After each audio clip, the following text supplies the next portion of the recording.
Anggaran di tahun 2026 ini rehab ruang kelas itu kalau dari pemerintah daerah itu 35 miliar.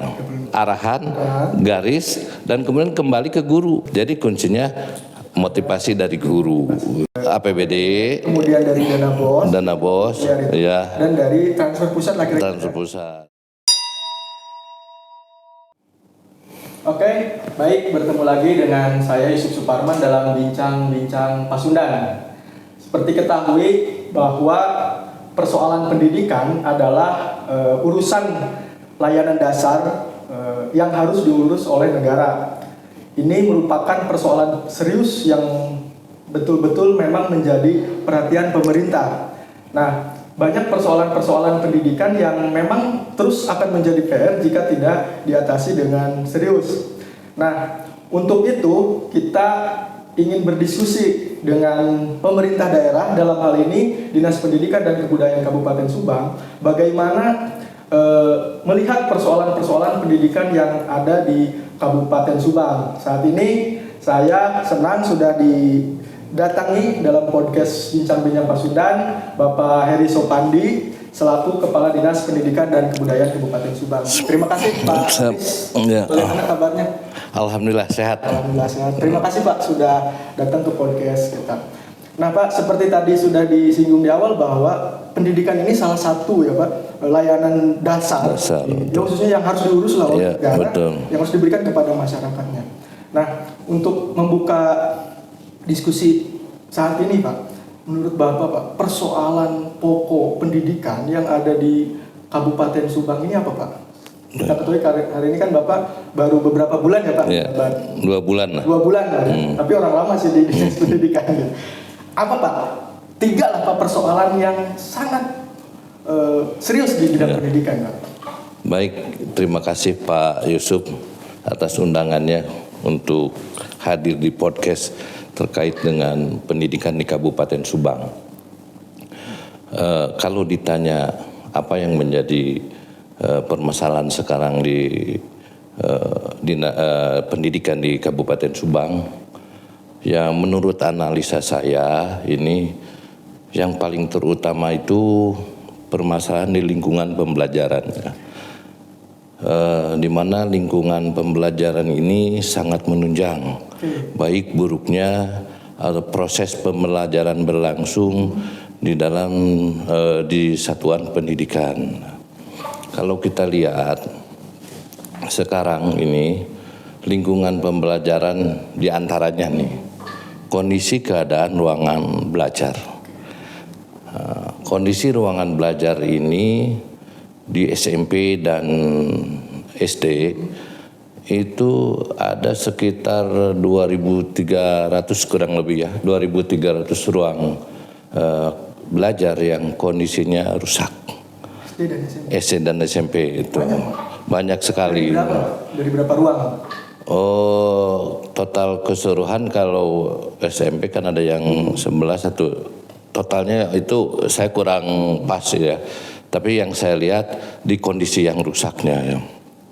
Itu banyak ya? Banyak ya. Dan ini kalau kita per ruang kelas dihargakan 200 juta aja udah berapa, angka ini cukup besar. Terus topangan atau intervensi APBD seperti apa kan gitu, berapa, cukup besar. Maka saya langsung dengan jawabannya atau itu kan persoalan pertama. Persoalan pertama itu dari lingkungan pembelajaran. Ya. Sederhanakan mah fisik ya, sarana. Ya kelas lah. Iya betul. Nah dari masalah itu, masalah pokok kan berarti kan disebutkan pertama. Solusinya apa Pak? Solusi yang saya lakukan, saya mensinergikan berbagai anggaran yang ada, baik itu dari pemerintah daerah, kemudian dari dana bos, kemudian juga kita berusaha ke pusat melalui revitalisasi. Nah, anggaran di tahun 2026 ini untuk rehab ruang kelas itu kalau dari pemerintah daerah itu 35 miliar. Tahun depan. Sedangkan kebutuhannya itu kita hampir 1 T ya untuk perbaikan ini. Dari 2000-an. 2001 T itu masih kurangnya besar. Nah, kita mencoba. Berarti di breakdown Pak per tahun nanti akan? Nanti di breakdown. Jadi kita coba juga padukan dengan anggaran di dana BOS. Dulu ada kegamangan bagi para kepala sekolah untuk menggunakan dana BOS ini. Bayangan Pak Yusuf, dana BOS kita hampir 233 miliar per tahun. Nah, SD dan SMP. SD dan SMP. Kalau kita alokasikan dana BOS itu untuk perbaikan ruang kelas tersebut di angka 20%, sekitar 50 miliar bisa masuk ke sana. Ya, jadi 35 ditambah 50. Itu udah 85 miliar ditambah lagi dengan Revit ya. Revitalisasi itu program perbaikan untuk sarana prasarana, tapi yang dilakukan oleh pemerintah pusat. Kita hanya sekarang lagi des di pusat dan sekalian lobby, mudah-mudahan Subang dapat banyak. Itu. Bapak berapa minta ke pusat Pak? Kalau targetnya kita di 150 sekolah itu ya, tapi mudah-mudahan lah gitu. Kita anggarannya kan berapa tuh Pak? Kalau dari pusat? Kalau rep itu persatuannya sekitar 400-an lah, atau tergantung sekolah, ada yang 1 sampai 800 adalah tergantung. Berarti ada 3 sumber pendanaan Pak secara ya. Yang pertama dari APBD, kemudian dari dana BOS, ya, dan dari transfer pusat lah kira-kira. Transfer pusat. Total kira-kira berapa Pak kalau diperkirakan? Bukan transfer pusat ya, kita hanya sebagai penerima manfaat itu langsung ke sekolah ya. Perkiraan berapa tuh Pak kalau dihitung 3 itu? Ya mudah-mudahan tadi 80, mudah-mudahan kita bisa di angka 150 lah gitu ya. Di tahun 2026. Skema ini kan tadi udah disinggung akan di breakdown Pak. Misalkan tadi 2000 itu kan butuh hampir 1 T. 1 T. Berarti butuh berapa tahun Pak? Kalau kita di 2026 ini perkiraan Kasan 150 atau sampai 200 ya. Itu berarti kita kekurangan 800. Kita ketahui bersama bahwa untuk di tahun 2025 ini dan 2026 Pak Bupati konsen di Jalan Lecir ya, infrastruktur jalan ya. Di tahun 2027 Pak Bupati sudah memikirkan pendidikan yang lebih fokus ya. Ada harapan di situ. Ada harapan. Kalau Bupati kemarin ke infrastruktur, saya kebetulan waktu itu PUPR ya. Itu 250 miliar sampai 300. Nah, kalau 2027 difokuskan kepada pendidikan itu kalau 300 saja berarti 27 29 tuntas. Oke, berarti 2029 taruhlah yang 2000-an ruang kelas itu akan tuntas. Bagus lah ya. Iya. Tidak ada tuh yang sekolah ambruk, iya. gitu ya. Mudah-mudahan ya bisa. Berjalan lancar. Oke, Pak. Nah, itu persoalan pertama Pak yang Bapak analisa dan sudah dikasih solusinya. Sudah ada gambaran kan. Berarti sudah inilah perencanaannya udah bagus lah Pak. Persoalan kedua apa yang Bapak baca Pak? Selain tadi ruang pembelajaran ya Pak? Ya. Persoalan kedua kita melihat kepada layanan akses yang merata dan berkeadilan. Akses layanan pendidikan yang merata dan berkeadilan. Ini ada 2 sisi. Satu sisi ini mengarah kepada mutu kualitas guru. Nah, di mana mutu kualitas guru ini harus ditingkatkan. Saya berharap atau Bupati juga berharap bahwa mutu kualitas guru itu harus merata di seluruh wilayah yang ada di Kabupaten Subang itu. Jadi nanti minimal bisa sejajar lah. Kita tahu bahwa di Kabupaten Subang ini ada sekolah yang memang menjadi panutan ya, warga masyarakat. Semua orang pingin masuk ke SMP 1 ya. Ini ada apa dengan SMP 1? Tentunya kualitas guru yang bagus gitu kan. Ada nilai di situ ya. Ada nilai di sana. Nah, Bupati berharap ini harus menyebar, jangan di SMP 1 saja, gitu. Jadi nanti kualitas guru yang ada di Pamanukan, Cipendei, Pusaka Negara ini harus merata, selatan harus merata, gitu. Sehingga orang tua murid menyekolahkan anak, ada kepercayaan nilai yang bagus lah. Nah, itu. Layanan akses merata dan adil itu di sana harus merata adil. Nah, selain itu yang harus kita perhatikan yaitu berkaitan yang bersentuhan dengan SPM itu sendiri. Standar pendidikan. Bukan SPM itu yang diantaranya yang menjadi SPM kita yaitu anak putus sekolah dan harapan lama sekolah itu ya. Itu tercatat bahwa kita masih ada 19.000 lebih anak yang putus sekolah. Itu menjadi kewajiban pemerintah ya. Harus dicari itu, harus dicari. Orang tuh di mana aja? Di mana saja? Apakah ini sudah meninggal? Apakah ini sudah kawin atau kumaha nggak mau bersekolah? Nah, itu ini harus dideteksi. Dan pemerintah sudah berbuat mengenai itu, bahwa kita sudah bekerja sama dengan pemerintahan terujung, yang ini desa ya. Desa sudah kita koordinasikan penanganan ini ATS ini, sehingga setiap desa itu mempunyai petugas operator yang menginput, mencari, mengupload itu. Mudah-mudahan nanti dari 19.000 itu terdeteksi, terverbal, jadi menurun lah, gitu. Nah, itu yang kita harapkan. Yang kedua, sayangnya memang kita belum ditunjang anggaran untuk pelaksanaan kegiatan ini. Programnya ada. Oh iya, ini SPM ya, sudah harus itu. Mudah-mudahan Pak Bupati dengar. Harus didukung sama anggaran berarti. Iya, gitu. Efektif ya. Berarti tadi itu kan dari sisi kualitas ya Pak. Pertama dari pemerataan guru, kualitas guru. Kemudian kedua soal angka putus sekolah. Dua hal itu Pak mungkin ya Pak. Ya, itu dua hal. Nah, dari kedua ini misalkan lingkungan pembelajaran baik, bagus. Ini di dalamnya kan termasuk pemenuhan sarana prasarana yang lainnya.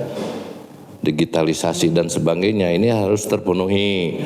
Kemudian akses layanan ini juga harus, ketika ini berjalan bersama-sama, nah ini mungkin nanti berdampak ke yang ketiga.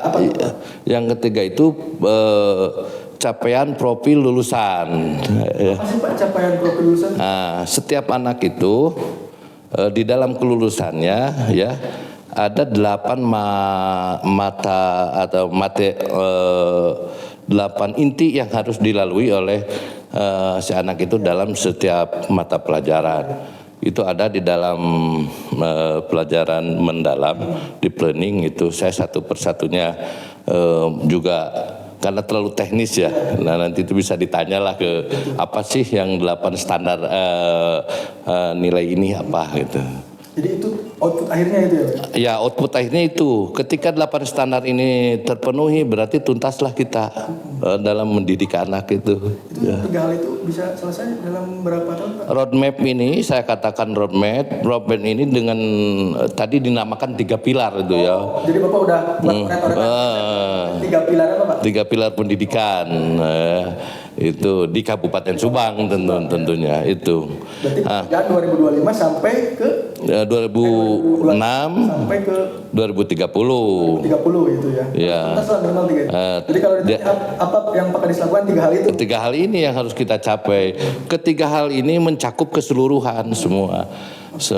Gitu. Nah, dari tadi saya lupa bahwa dalam layanan akses peningkatan mutu guru ini kita juga sudah selaraskan dengan Arkas yang ada di BOS ya. Jadi untuk selain peningkatan kapasitas guru, terus saya wajibkan bahwa setiap mata pelajaran, guru mata pelajaran itu melakukan peningkatan kapasitas dengan kelompoknya. Kalau matematika dia mencari apa yang menjadi kelemahan di kelompok guru ya. Ya, kelompok guru ada mata pelajaran apa. Nah, saya menginstruksikan minimal 12 kali pertemuan dalam 1 tahun. Mereka upgrade dan membaca situasi apa yang menjadi kelemahan di dalam pembelajaran, misalkan matematika. Nah, itu dia yang merumuskan dan dia nantinya hasilnya memberikan laporan ke kepala dinas. Bapak menerima laporan per berapa bulan soal itu? Jadi supaya tahu nih udah kita per triwulan kita masuk. Nah, ini yang akan nanti dijadikan kebijakan dinas. Gitu ya. Ketika sudah ada ini kekurangannya, berarti dinas harus support itu.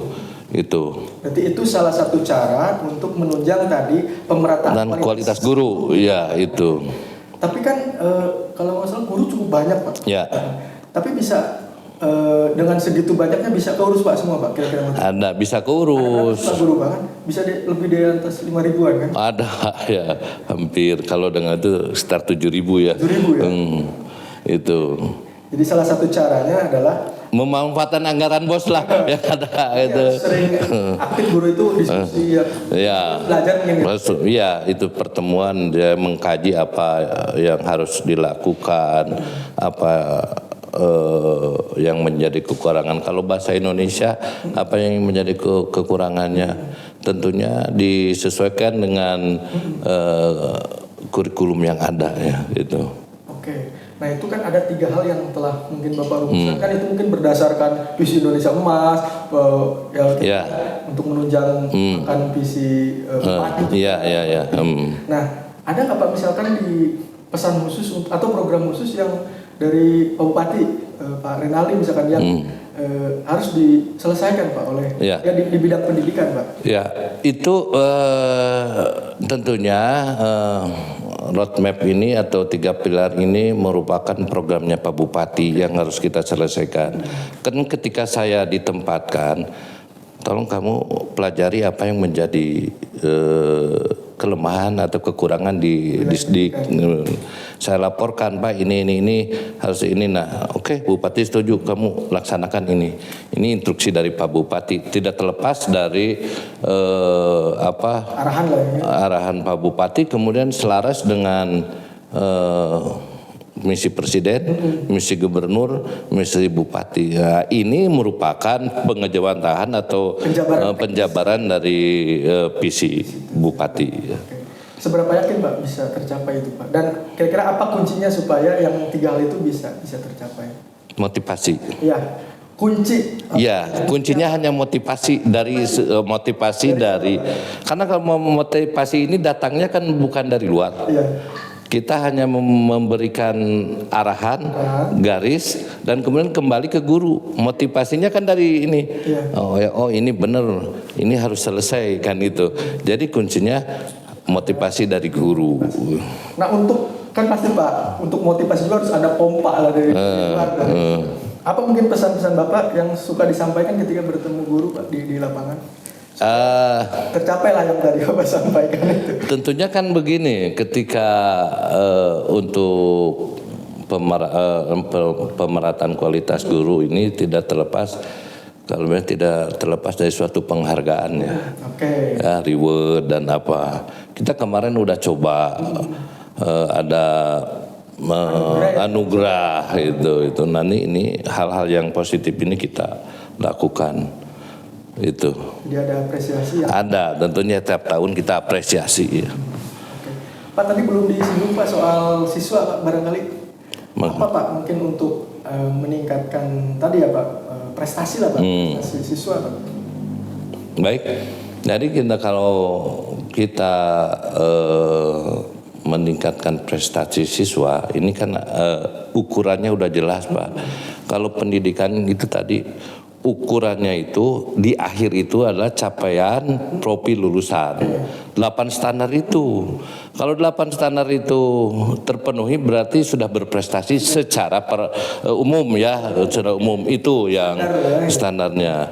Kalau untuk siswa kita dicoba mengevaluasi lah dengan kegiatan-kegiatan OSN misalkan ya, lomba-lomba seperti itu untuk mengukur sejauh mana kemampuan dari siswa itu telah mendapatkan pembelajaran dari gurunya.